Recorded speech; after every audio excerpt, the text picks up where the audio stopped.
So today I'm going to be reading a post on r/religion, and I'm going to give my thoughts on it. I wish I could be part of a religion. So for some background, my family is not really religious. My mum believes in God, but not like a crazy amount. She doesn't go to church or read the Bible or anything. I've never been religious or believed at all. I've always considered myself an atheist through and through, no questions about it. Okay, so before we move on, it seems like they're very secure in their beliefs.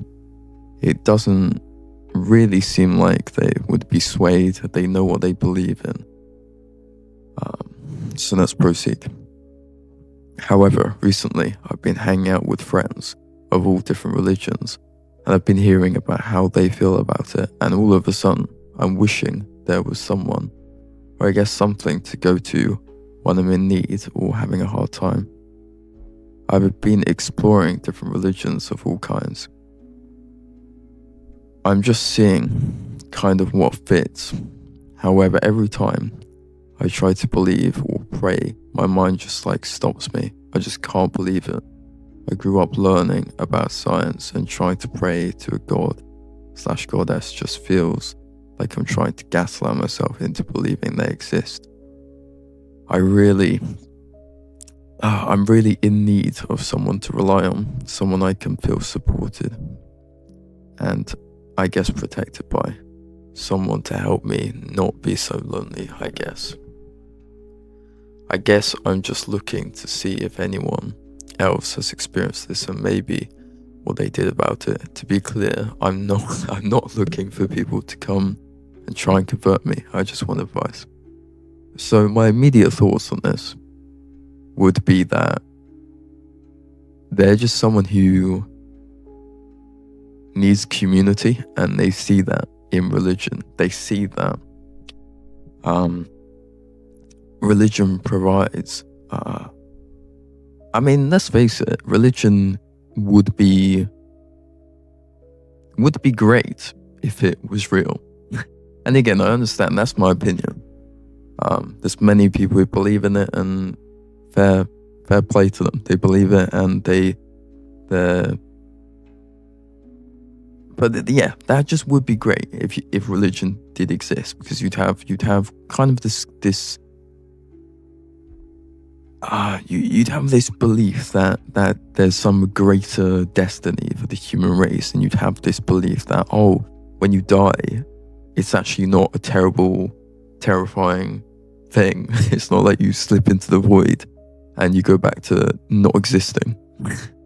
No, you actually have this thing waiting for you afterwards, and it's all based on this creator who especially loves us as a species more than the entire universe is based around us, and we have this. That would be great if that was real. Well, personally, I don't think that's real. But anyway, getting back to their post, it seems like they really want that sense of internal peace, where they have a strong community around them. They believe in this amazing thing.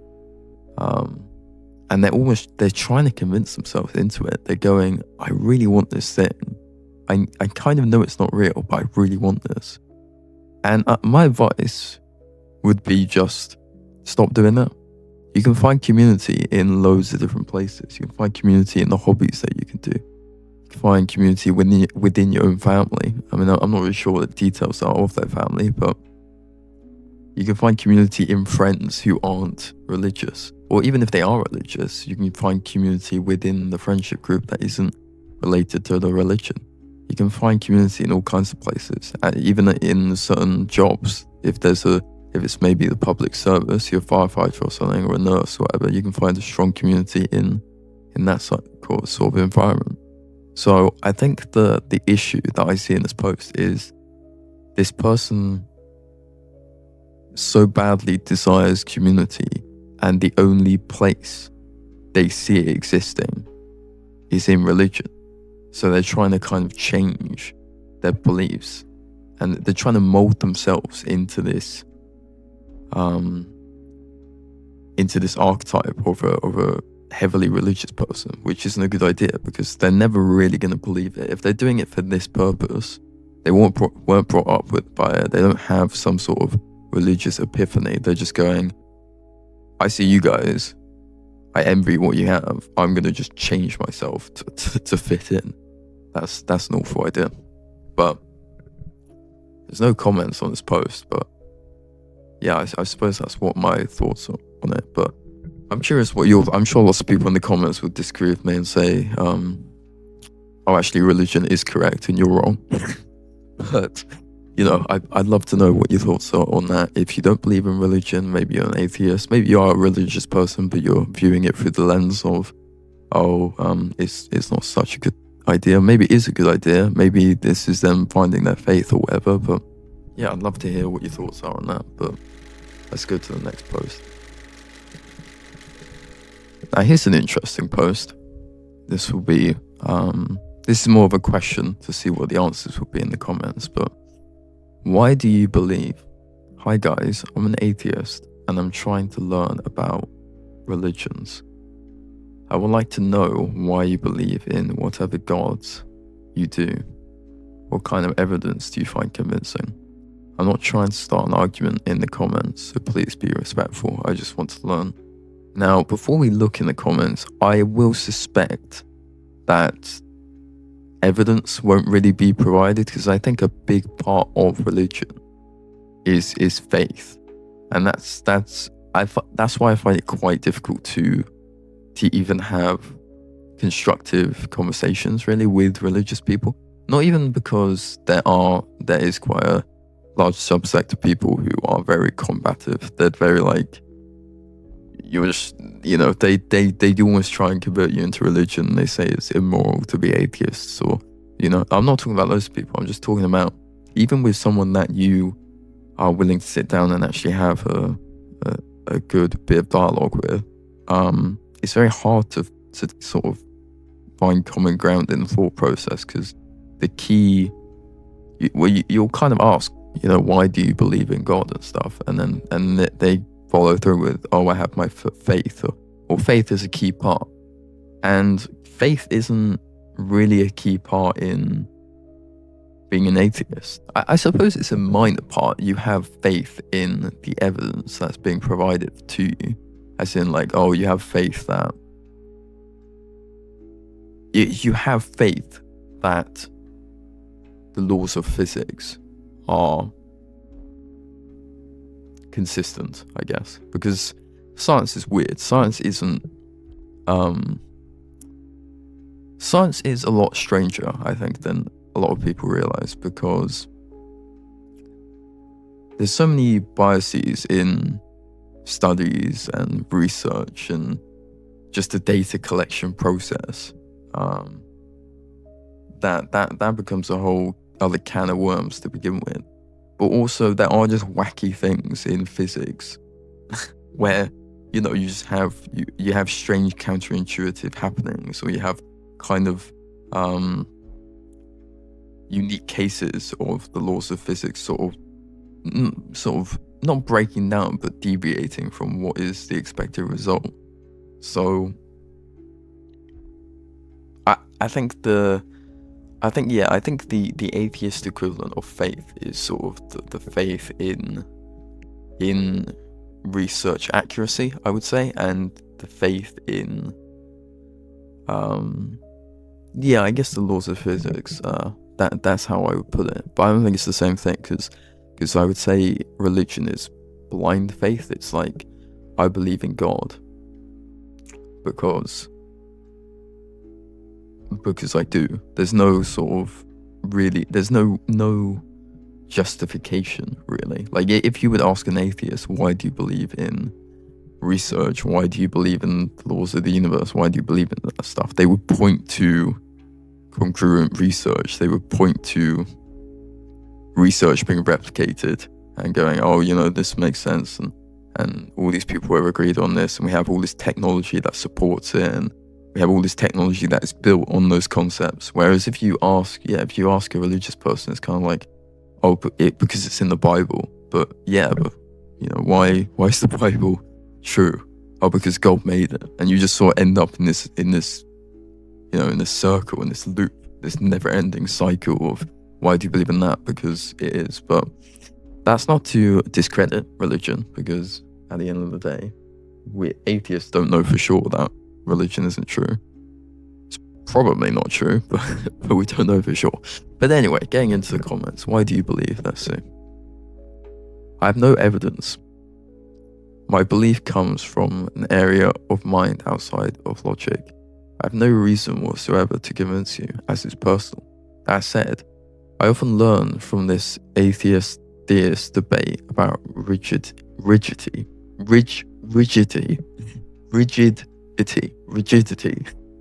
of the subconscious mind. I need to read that again because I really struggled with that word.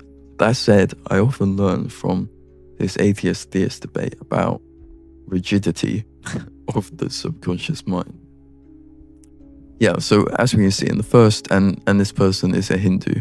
From the first comment, we can see they're sort of going to that thought process of I have no evidence. My belief comes from an area of mind outside logic.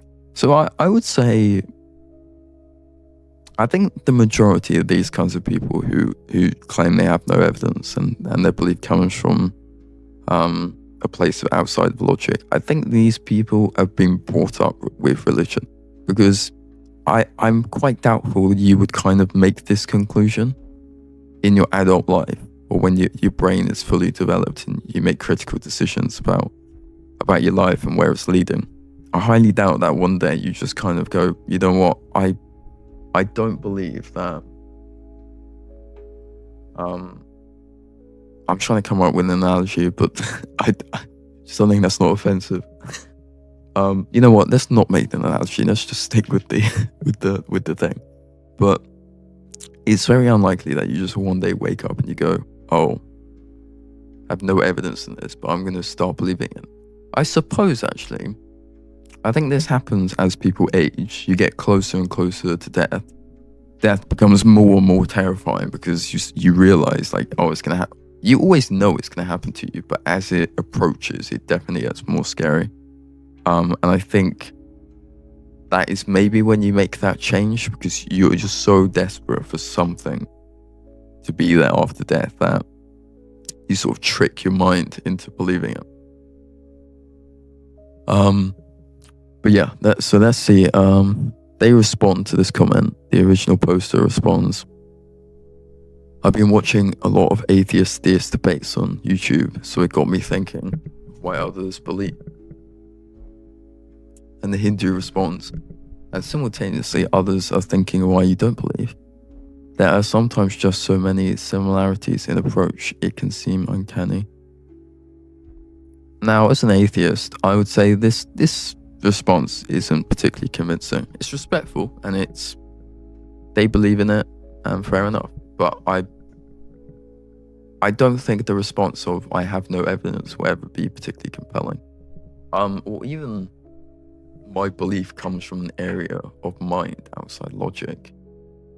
Why would God be illogical if he existed? I understand that.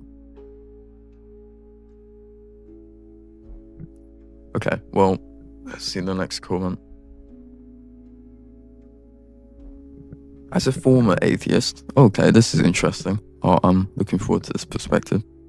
I know there's no evidence of a theist can produce that will be convincing for an atheist.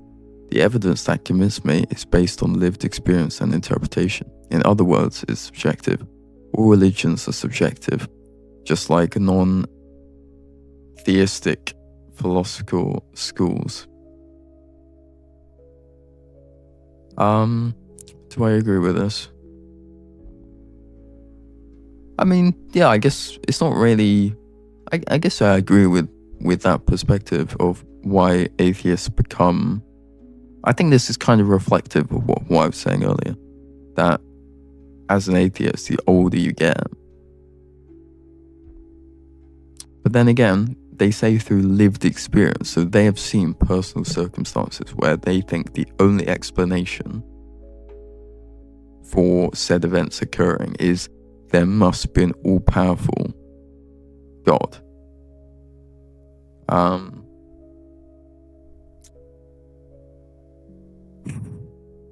The thing is with religion, why it's tricky, because for the most part I would say believe in what you want, that's fine.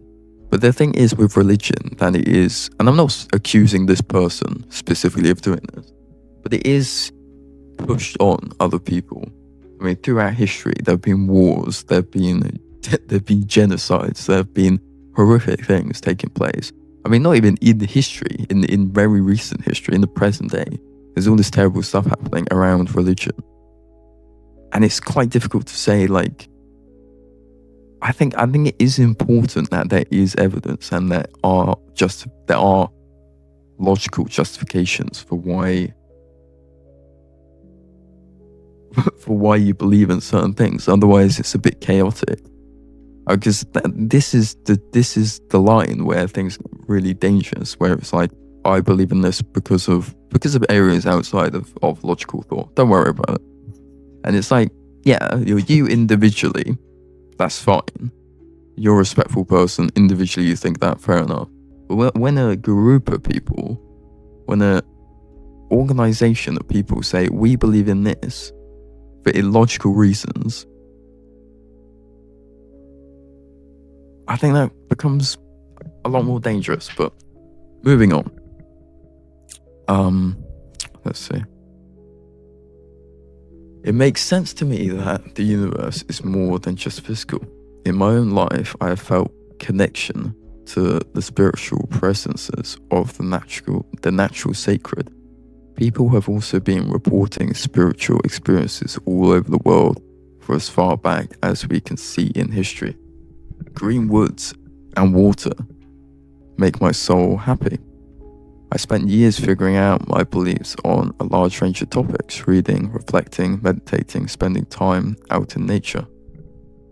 Moving beyond belief, because religion is about both beliefs and practices, I am a practicing pagan, following an individual syncretic path, because it's the best way I have found for me to observe, honor, and celebrate the divine presences of the natural world and seasonal and other cycle that define our lives. Okay, so with this comment, I think this kind of signifies another sort of issue I have with this line of thought. And again, I want to emphasize, I don't have a problem with any of these individual people, or even with any of these individual people having these thoughts of, I know what I'm thinking doesn't really make sense, or I can't communicate it, but I believe in this and it works for me. Fair enough, live your life, that's great. But the thing is, I just hate all these vague definitions of like, oh, spiritual experiences. What does that actually mean? They say green woods and water make my soul happy. Why does that? I don't think that's a spiritual thing to say. That's kind of just, that is logical. We are humans. We are designed still to really be outdoors. That is the natural environment for human beings. Of course, like we have shelter and that, but these are man-made constructs over time. So we are biologically designed to need sunlight, for example, to feel good, because we get the vitamin D from sunlight, and we are designed to be out in nature to feel good. So I don't really think that's, I mean, that is a consequence of the scientific observations that we've made. Well, no, sorry, that's not a direct consequence of that, but you know what I mean. It's like that is something we can observe with science. So I think it's just that the thing is with religion, I think the thing is with anything, if there are vague definitions, it becomes very, very difficult to sort of discuss it and debate it, or even understand what the person's talking about. Because if you just say,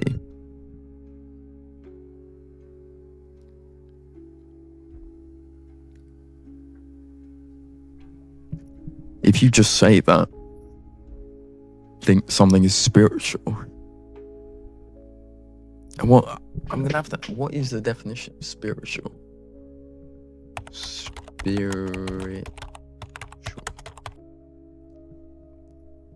Spiritual relates to the human spirit, soul, or inner character, often involving a sense of connection to something greater than oneself.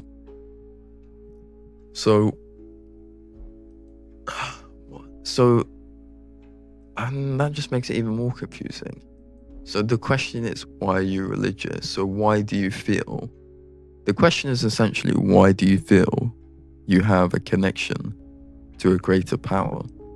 And their response is, in my own life, I have felt connection to spiritual presences. But that's not really an answer, is it? It's just you repeating the question. So, obviously it's working for that person, but in my opinion, that doesn't really explain anything.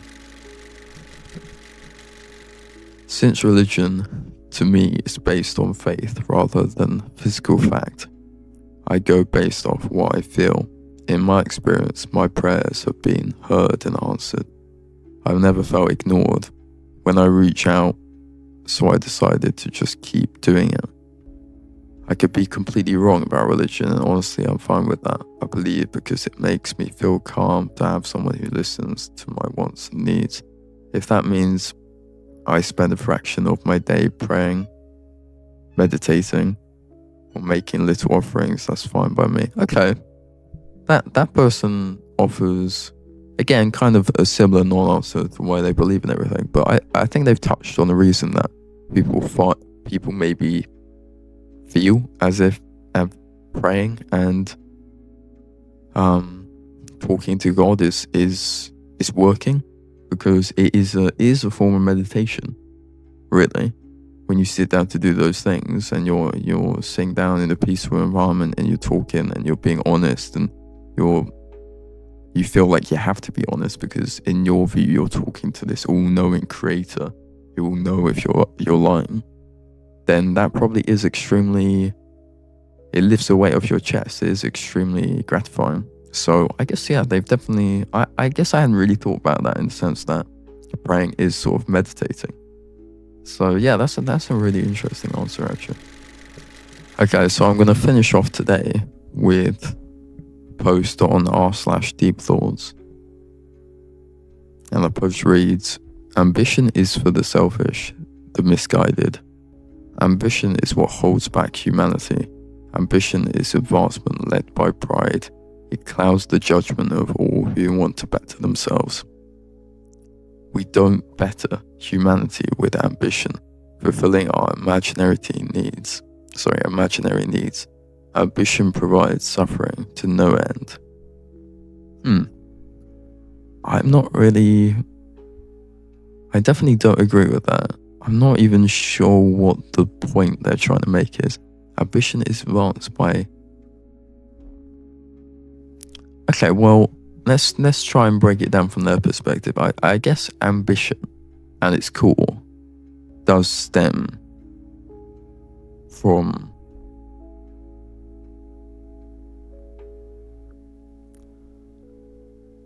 a desire for validation. Whether that be internal or external, it does stem to a certain degree from that desire to be validated.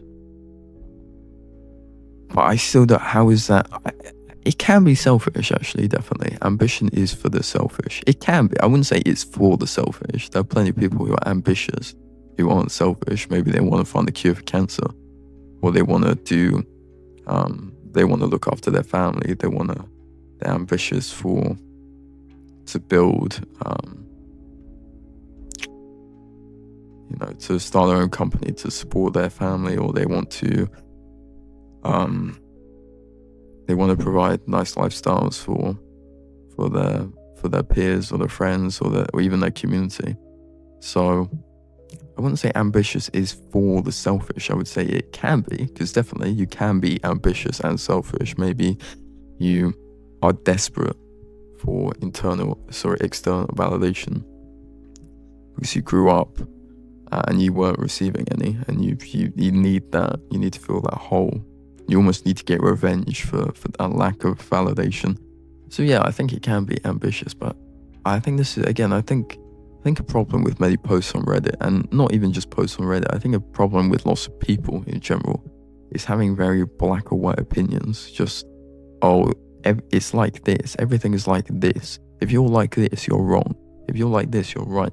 No, it's much more nuanced than that. We don't better humanity with ambition, fulfilling our imaginary needs. Ambition provides suffering to no end. That makes no sense.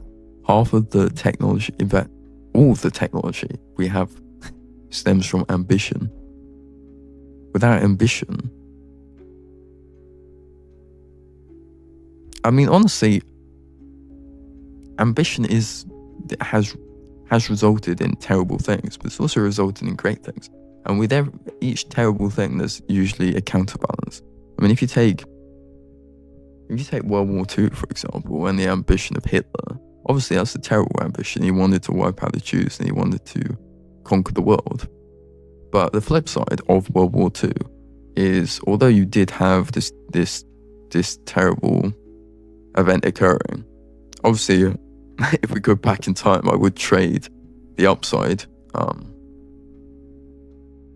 back, because that's a terrible thing. But we did receive massive advancements in terms of technology that who knows what the world would be like today if it hadn't happened. I'm not saying it should have happened, because obviously it's a terrible thing, but it's dangerous to think about this sort of stuff and go, what would, if you went back in time and killed Hitler when he was a kid or something, you don't know what would happen.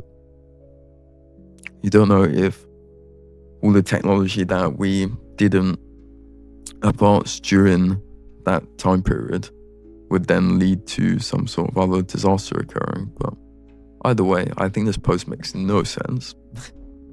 But let's do the comments.